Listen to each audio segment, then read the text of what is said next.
Ok, e aí a gente tem toda essa bagagem de conteúdo, mas a gente precisa aprender a usar isso também de maneira que o computador entenda. Então a gente precisa usar uma linguagem de programação para isso.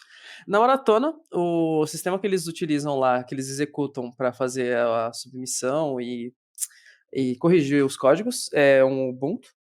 E as linguagens de programação que estão inclusas ali, que ele consegue entender, junto com os compiladores e interpretadores, vão ser o C, o C++, o Python, o Java e o Kotlin. Então, com base na última maratona que teve, eles passam sempre o infosheet para a gente do que eles utilizam. Estavam essas 5 linguagens ali nas versões especificadas aqui, o GCC a versão 9.3, o Python 3, o Python 2 não funciona na maratona, o Java na versão 11 e o Kotlin na versão 1.4. Pode passar o slide, por favor, Paola. E entre essas linguagens, entre essas 5, o que a gente vê que são as mais utilizadas são sempre o C++, o Python e o Java. Elas são as mais comuns, são as mais populares ali entre os times que participam da maratona, né? E com qual delas a gente começa na maratona? A recomendação que a gente tem é basicamente uma condicional. Se já conhece e trabalhou com uma ou mais dessas linguagens que a gente citou, você pode utilizar a que você estiver mais confortável. Você já sabe sobre a sintaxe dela, sabe como ela funciona, então vai ser muito mais simples você pensar no problema e implementar ele num algo que você já entende. A não ser que você saiba C. Aí use C++, que é C melhor. Você na maratona vocês vão sofrer, viu.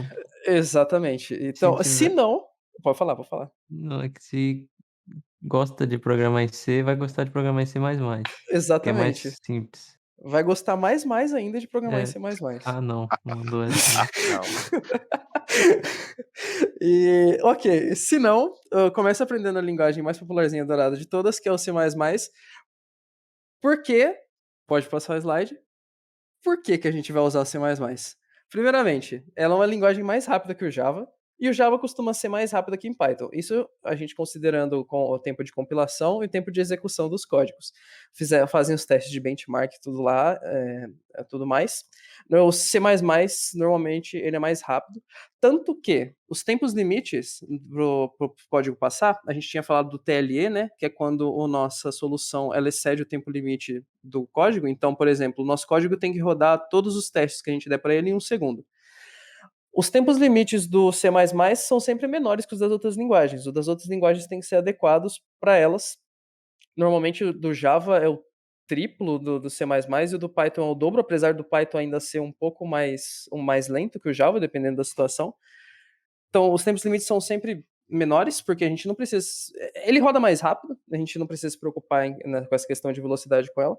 Inclusive, por pessoal que usa Python, tem que tomar muito cuidado também, que no infosheet da última prova, o pessoal estava falando, a própria maratona falava que eles não davam garantia de que a solução ótima que você fizesse ia passar no tempo limite. Tava isso no infosheet, então é meio perigoso. Além disso, o C++ ele vai permitir o programador ter mais controle sobre a implementação das coisas, sobre as partes da linguagem, como os objetos que a gente vai utilizar, as classes e os templates. A gente não vai precisar necessariamente usar classe. Aí, uma vantagem em cima do Java, o Java ele força a gente a programar orientado a objeto, né? A gente tem que ter a classe main ali, com o public static void main para a gente poder fazer com o string args, para a gente poder programar ali dentro. C++ a gente não vai precisar isso, apesar de poder usar classes. E na verdade, essa questão das classes dos templates é que a gente vai falar isso um pouquinho mais para frente, mas ele tem uma biblioteca que tem várias classes, várias estruturas de dados já implementadas ali, que é o STL. Então, ele já tem isso, a gente não precisa se preocupar. E elas têm tipos parametrizados. Quer dizer que a gente pode. É um container, né? É uma coisa ali, é tipo uma casca, entre aspas, onde, por exemplo, a gente tem um vetor.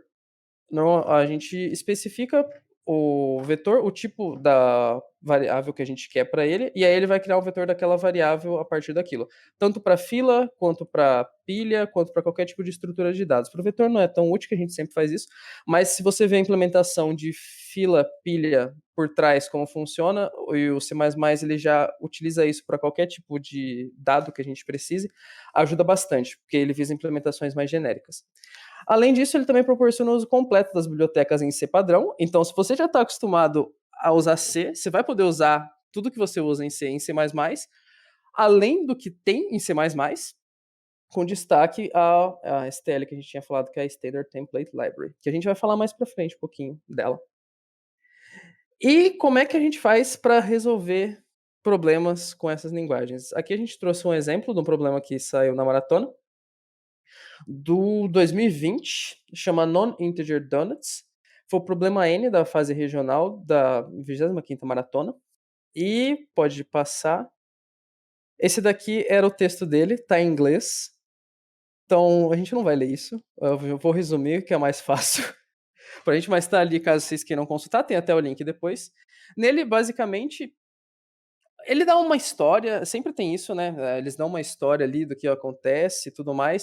Se a gente tiver que resumir o problema, a gente vai ter uma quantia inicial X de moedinhas ali, de centavos. No dia I, a gente vai ter que aumentar essa quantia em AI centavos, então é como se a gente depositasse dinheiro na conta que a gente tem. E, ok, a gente vai depositar AI centavos nesse dinheiro. Então a gente tem X. No dia 1 vai ser X mais AI. No dia 2, X mais AI2. O AI é uma quantidade variável. De 0 até 99, que é a quantidade de centavos que a gente pode ter. Se a gente tiver 100 centavos, já é R$1, né? E se a gente puder, a gente vai transformar os centavos em reais. Então, toda vez que a gente ultrapassar a quantia de 100 centavos, a gente vai ter R$1 e a gente não precisa se preocupar com esse real, a gente só precisa se preocupar com a quantidade decimal ali. Isso vai acontecer por N dias. O exercício vai pedir para a gente que a gente conte a quantidade de dias em que a gente tinha centavos, quando a nossa quantidade de centavos é diferente de 0. Então, quando a gente conseguiu transformar todos os nossos centavos em reais e não sobrou nada. Aí eu trouxe. Pode passar para a entrada. Nossa, ficou tudo zoado. Tava bonitinho a entrada. A entrada do Uva, pô. A entrada do. Tava bonitinho, mas basicamente o exercício vai dar desse jeito pra gente. O 4 ali vai ser a quantidade de dias que a gente vai ter o depósito. O R$1, $1 no caso, vai ser a quantidade inicial de dinheiro que a gente tem. Então a gente começa com a parte do R$1, né? Só que a gente desconsidera essa parte do real, a gente só quer saber os centavos, a gente começa com 0 centavos. Aí, os outros 4 dinheiros que a gente tem são os depósitos, então a gente coloca 1 centavo, depois 99 centavos, depois R$10, depois 98,76 centavos. E aí a gente quer saber em quais desses dias a gente tinha centavo quebrado, basicamente. A gente não tinha uma quantidade de centavos que era 0. Exata. Olha só a praticidade disso. Se a gente for fazer. Como é que a gente pensaria nisso? A gente teria que ter um contador. Então a gente inicia o contador com a quantidade de centavos que a gente tinha no primeiro dia, que é 0. E aí no segundo dia a gente deposita 1 centavo. Vocês concordam que a quantidade de centavos que a gente tem nesse dia é diferente de 0? A gente tem 1 centavo. Então a gente contaria num segundo contador que nesse dia a gente tinha uma quantidade quebrada de centavos, então deu um dia já.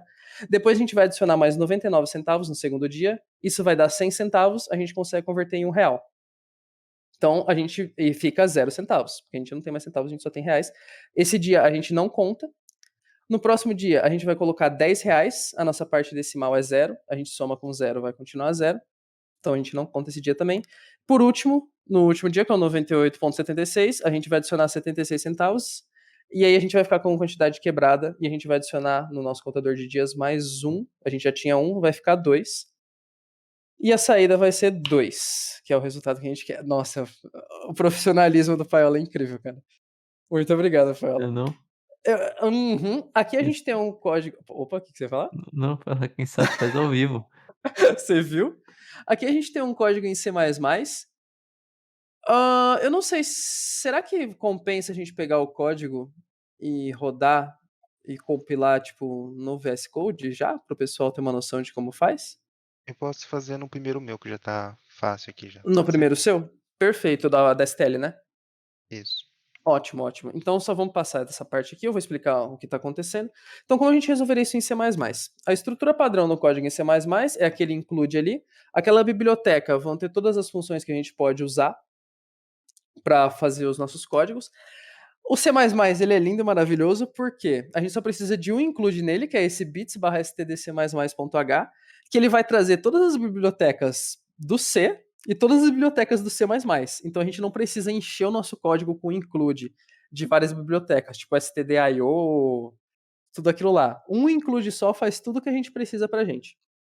Mas você tem que tomar cuidado do que no Windows, se você for instalar o VS Code, eu acho que não vem com essa biblioteca. Esse é o grande problema e a grande solução é usar Linux. É, tem que instalar Mas o Ubuntu no VS Code que funciona.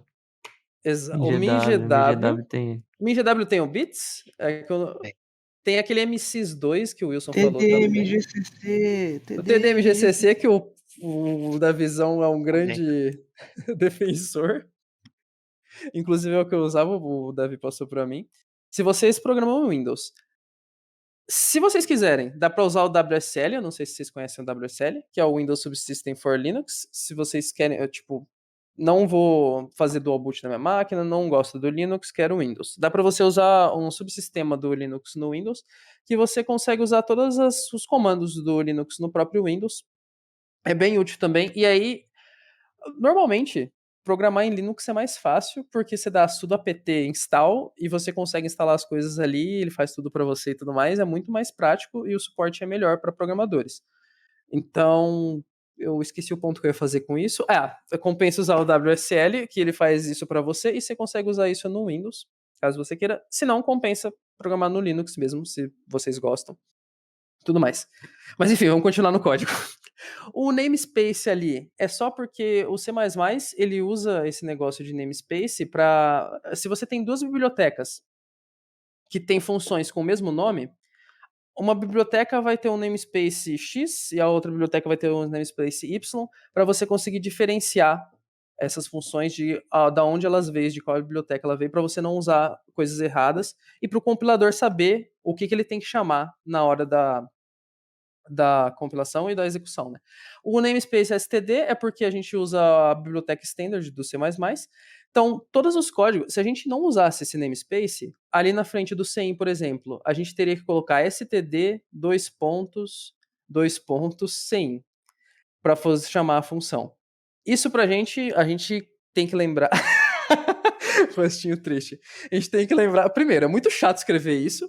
E programação competitiva, além de fazer códigos certos, também conta, querendo ou não, a velocidade com que a gente faz esses códigos. Se a gente coloca o using namespace std, a gente pode tirar esse std e só deixar o CIN. A gente só chama isso porque a gente está especificando que as funções que a gente vai chamar são da std. Então, show. A gente usa isso para isso, basicamente, para não ficar um código chato e verboso de ser feito. A estrutura padrão do código, a gente começa com int main, abre os parênteses ali e abre o colchetes.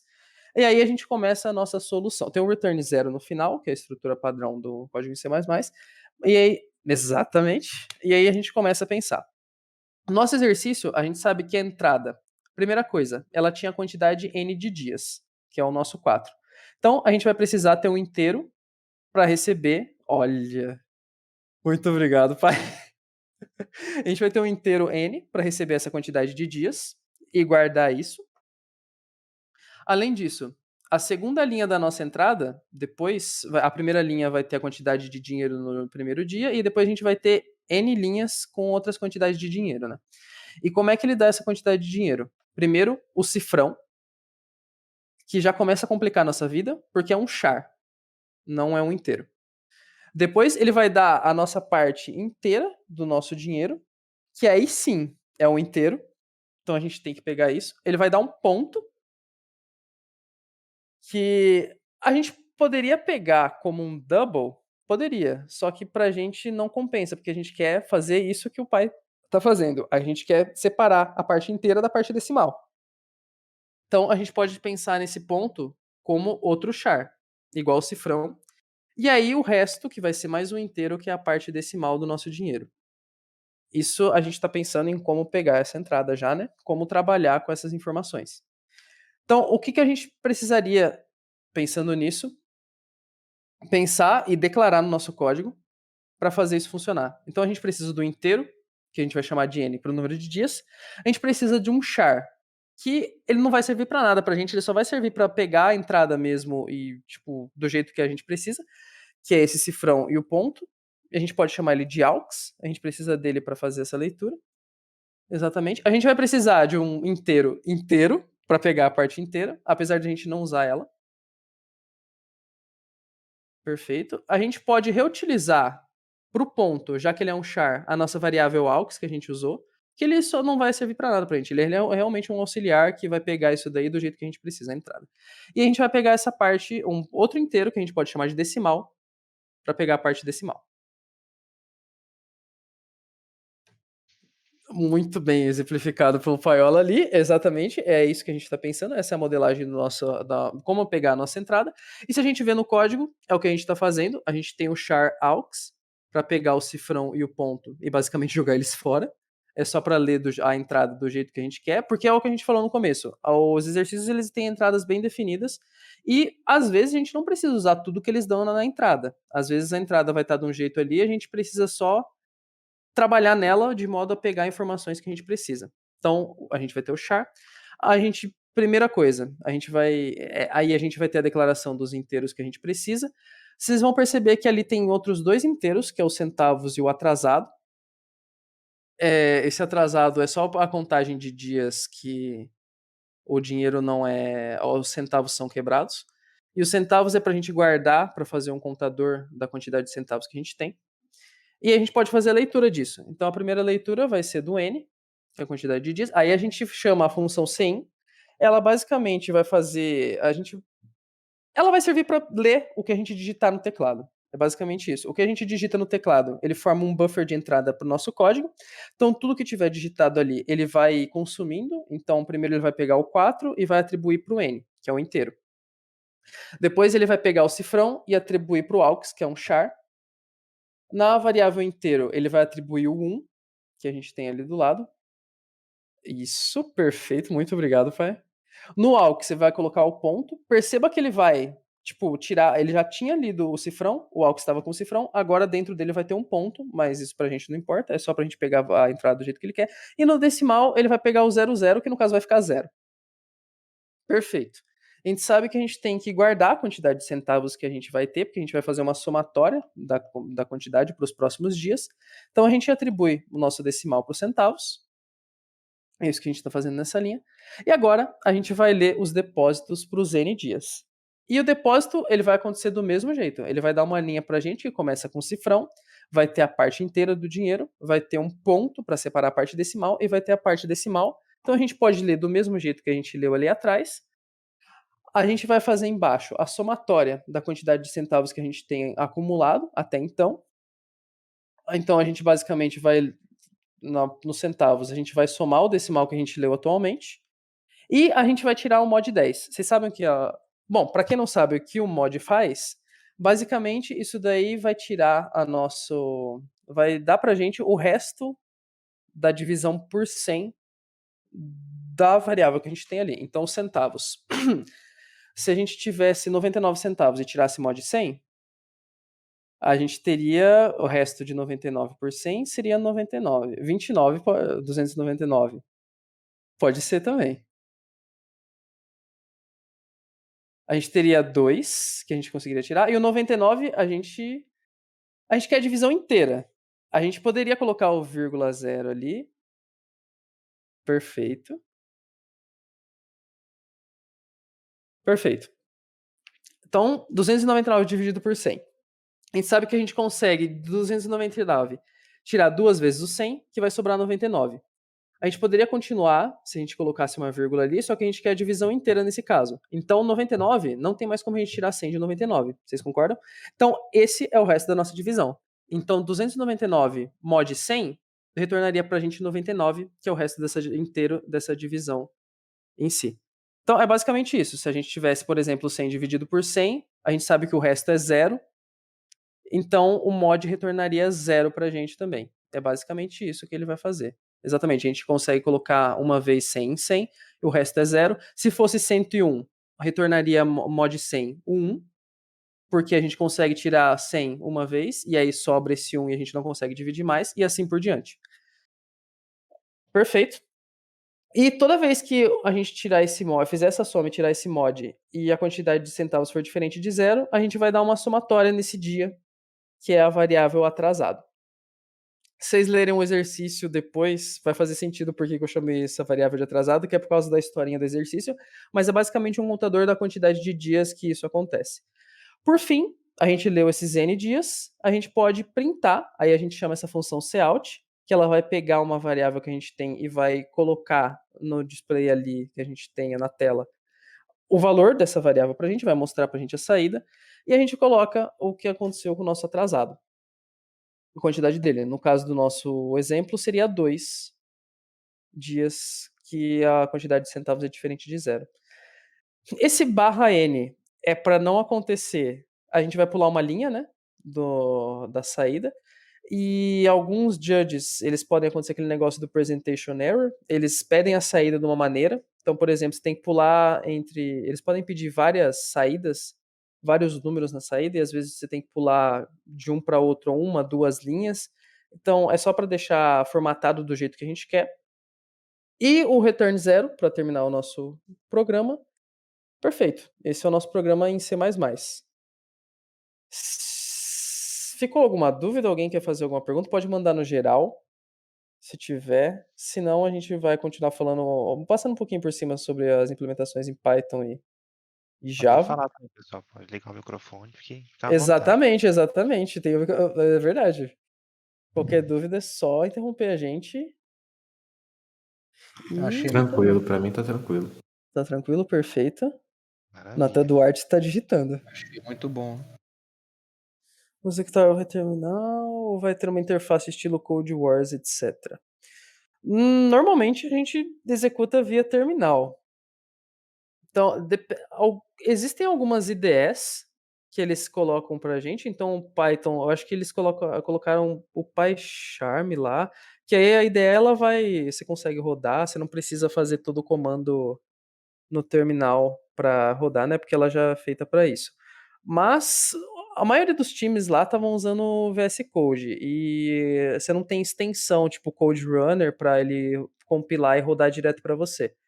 Então, normalmente, tipo, vai ser a execução do código via terminal mesmo. Eles sempre dão os comandos que tem que executar Eles na info. sempre na InfoSheet, exatamente. O que é muito legal. Inclusive, a gente vai deixar os comandos de compilação aqui. Eu peguei da InfoSheet desse ano para ver como funciona. E no GitHub do Davi tem arquivo para rodar e depurar automático no VS Code. Já linka o GitHub aí para ajudar o pessoal, Davi. Mas qualquer dúvida que vocês tiverem em configuração também, é só falar pra gente, mandar uma mensagem aqui que a gente ajuda. Normalmente, a gente, apesar de rodar no terminal, C++, a gente consegue fazer um makefile. O Nicolas fez um makefile pra gente, muito úteis. É útil pra caramba, meu. Vou botar o makefile pra eles aí.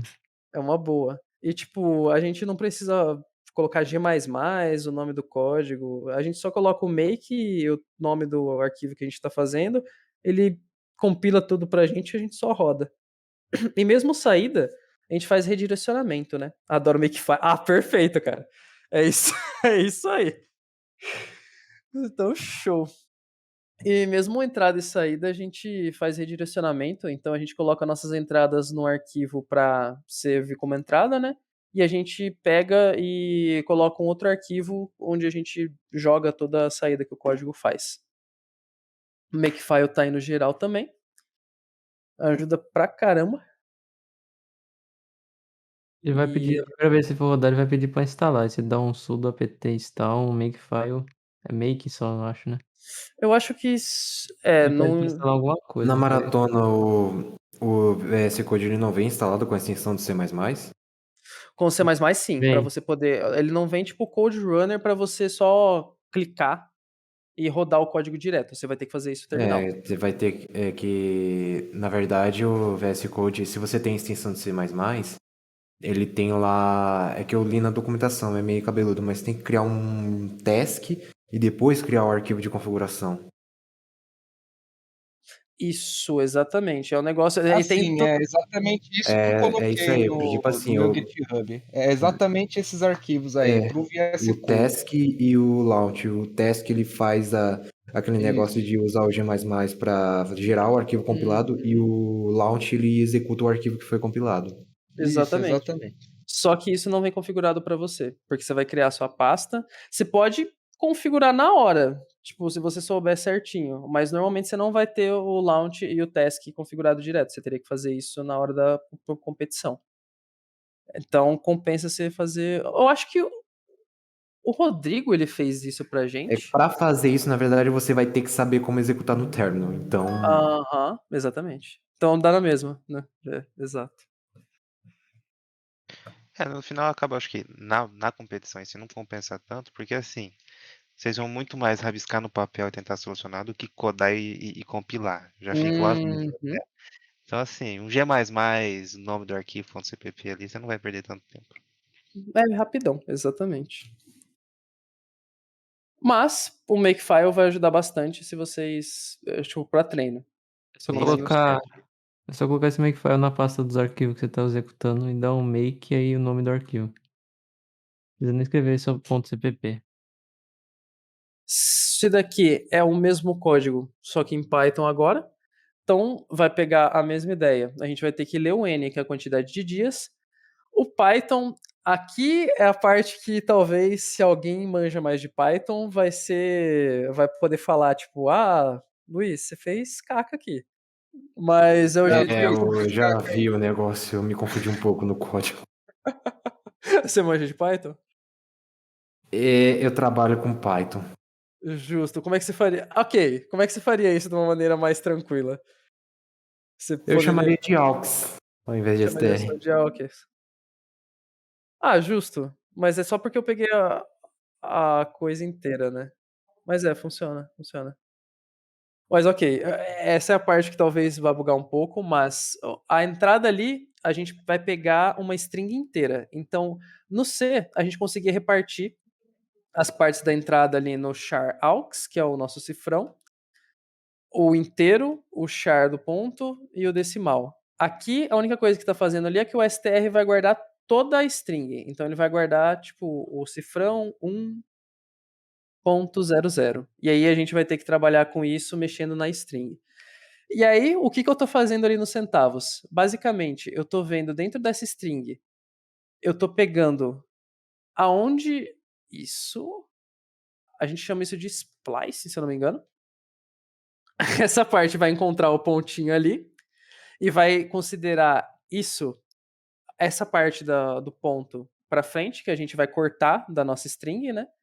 É por isso que eu somei o mais um, pega a posição do ponto e soma um para frente, que a gente não quer o ponto.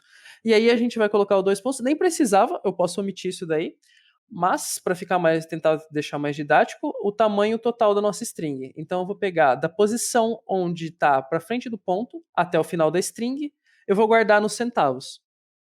Basicamente eu estou cortando a minha string naquele ponto ali, que é o ponto que interessa pra gente. Faz sentido? Essa explicação Sentido. faz? Eu que não sei Python, tô. Ok. Então, e a gente vai pegar essa parte aí, a gente vai pegar só o decimal e vai fazer um casting. Essa é mais por precaução.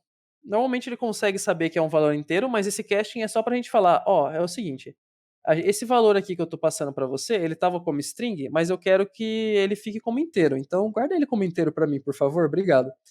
E aí ele vai guardar dentro dos centavos como inteiro pra gente.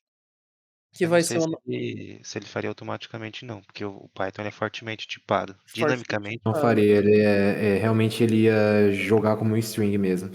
então Aí ele tá pegando o str e tá fazendo a indexação pelo posicionamento dos caracteres. A hora que ele for jogar, ele vai jogar como um string mesmo. Como é bom ter gente que sabe sobre Python. Muito obrigado. E ok, então façam um casting sempre que possível.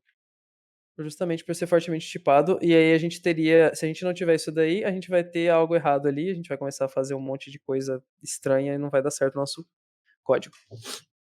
Perfeito, Vai a gente tem um concatenar ao invés de somar. né? Ia ficar lindo, maravilhoso. e aumentar bem o dinheiro. Ai, que bonitinho. Olha um negócio vermelho no meu console. Deu certo? Muito bom. Desculpa. Não, que isso? Deve ser só um interpretador falando, você fez errado aqui, cara. Exatamente. O bom é que o interpretador do Python, ele é, tipo, legal. Ele vai falar a linha que você fez errado, o que tá acontecendo. Se bem que ia dar certo, mas não ia dar Ele é certo. family friendly, né? Exato. Ele só ia dar WA lá no Judge, e o Judge é chato. Ele ia falar wrong answer no teste 1. Mas Daí a sei. gente gosta. Esse daí a gente gosta. Ai, mas devaneios à parte. Ok, pode falar. Sempre que puder, a gente gosta de interação. Não precisa pedir desculpa, não, por favor. Mas vamos continuar aqui, senão a gente não acaba hoje. Aí a gente coloca a mesma ideia do atrasado, que é a quantidade de dias que o centavo é diferente de zero como zero, pra gente fazer o contador.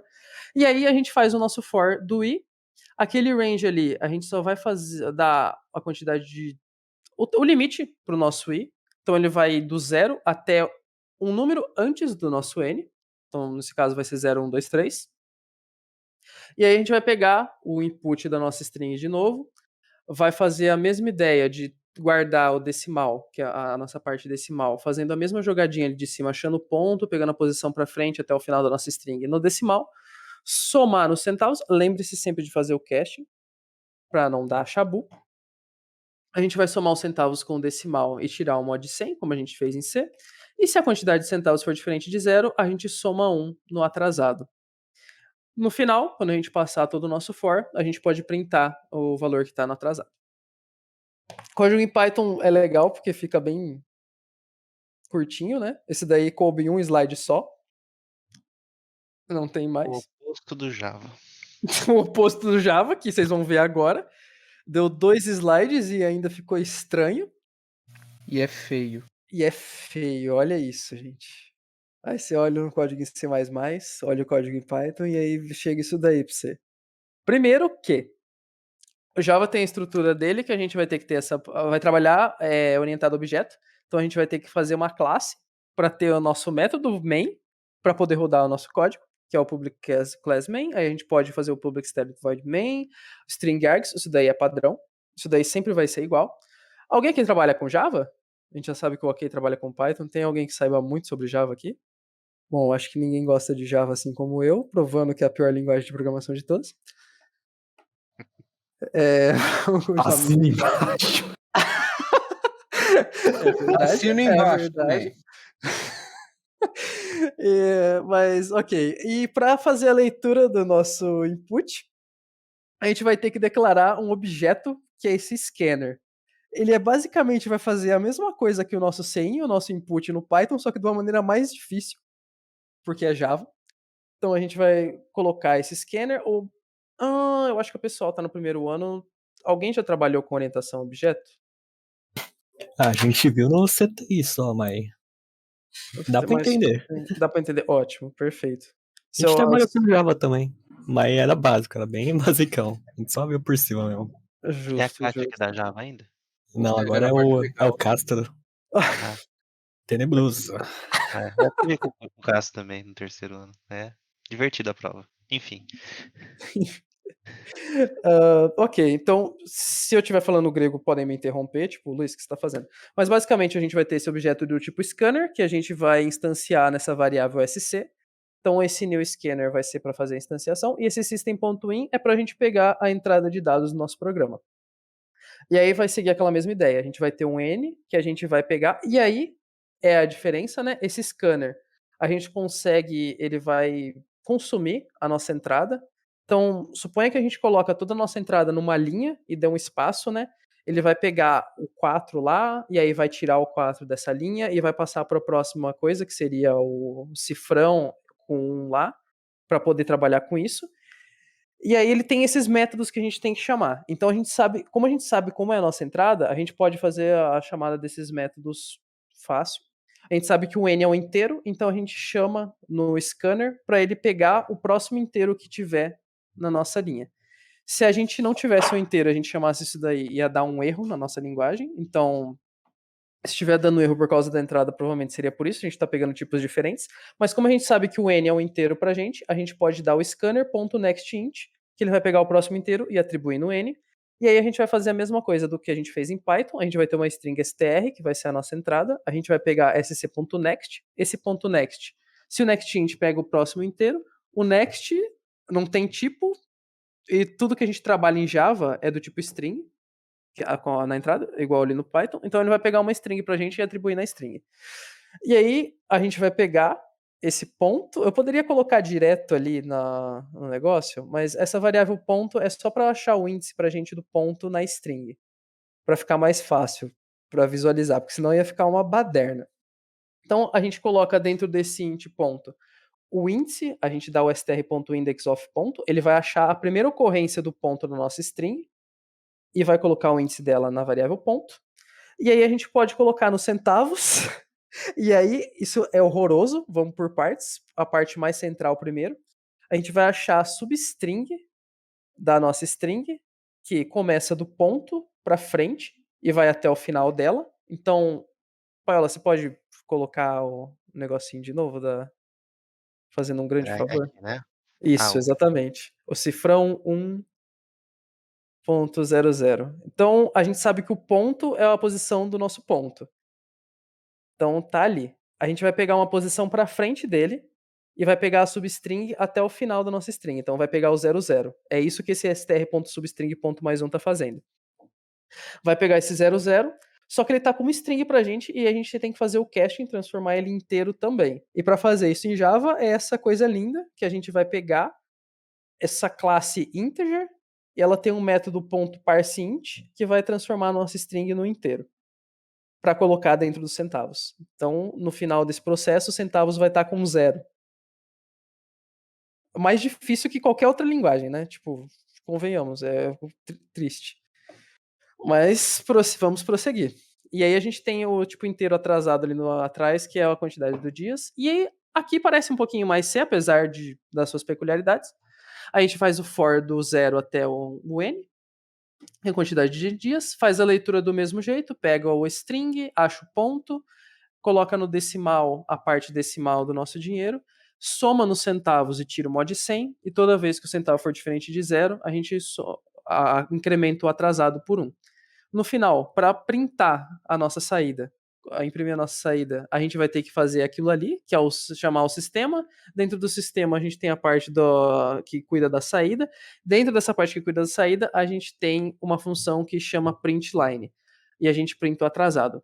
Vale ressaltar que a gente colocou um /n para pular uma linha lá no C++. Em Python e Java, a gente não precisa fazer isso se a gente usar o printline no Java. Porque o print ele já vai dar um /n dentro dele embutido, já vai pular a linha pra gente, então a gente não precisa se preocupar.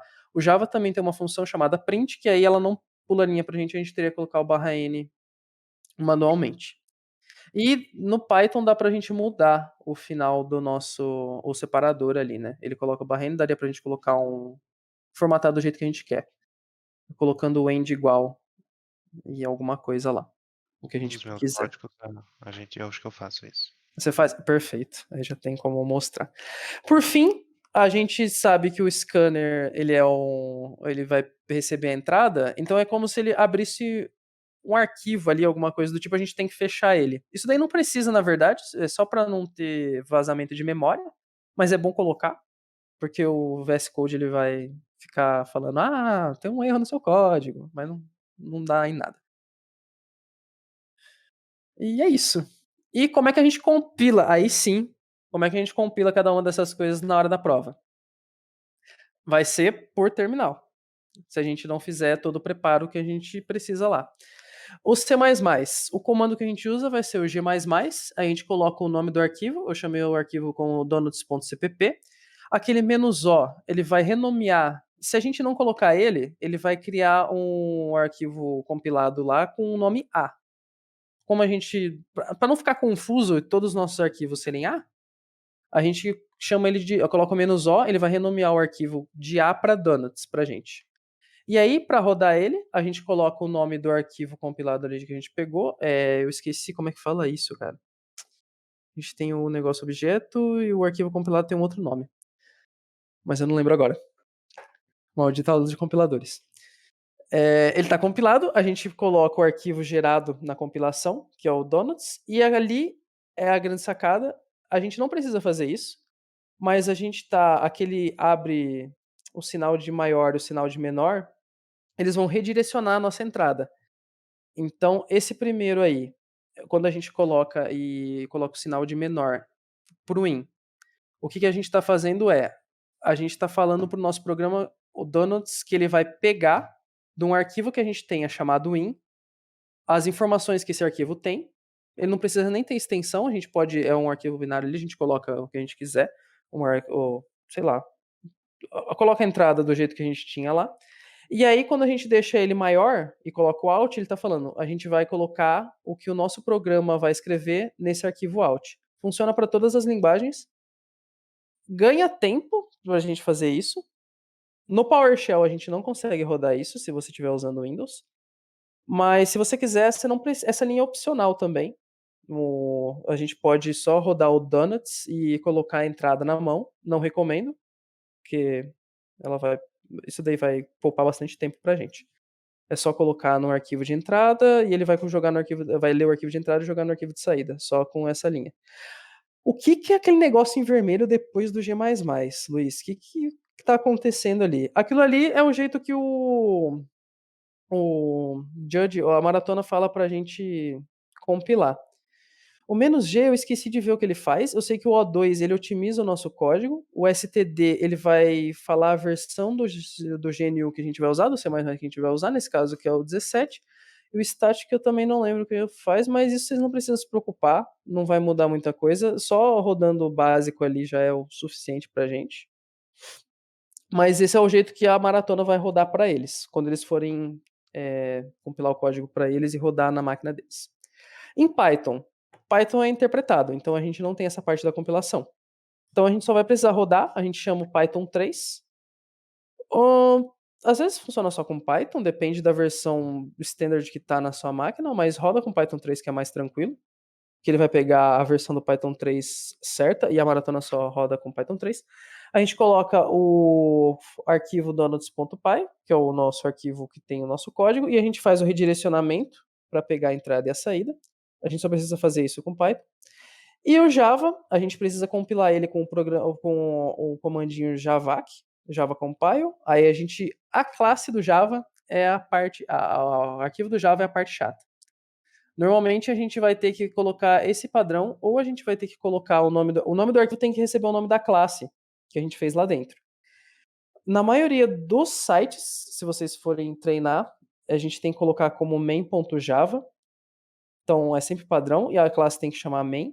Na maratona, Paula, você sabe dizer se precisa colocar como a.java, b.java ou a letra Sim. do exercício? Não sei se é a letra ou se é o base name, que é o nome Que que eles ele dá, colocam né? embaixo. Mas eles Uhum. especificam no InfoSheet também.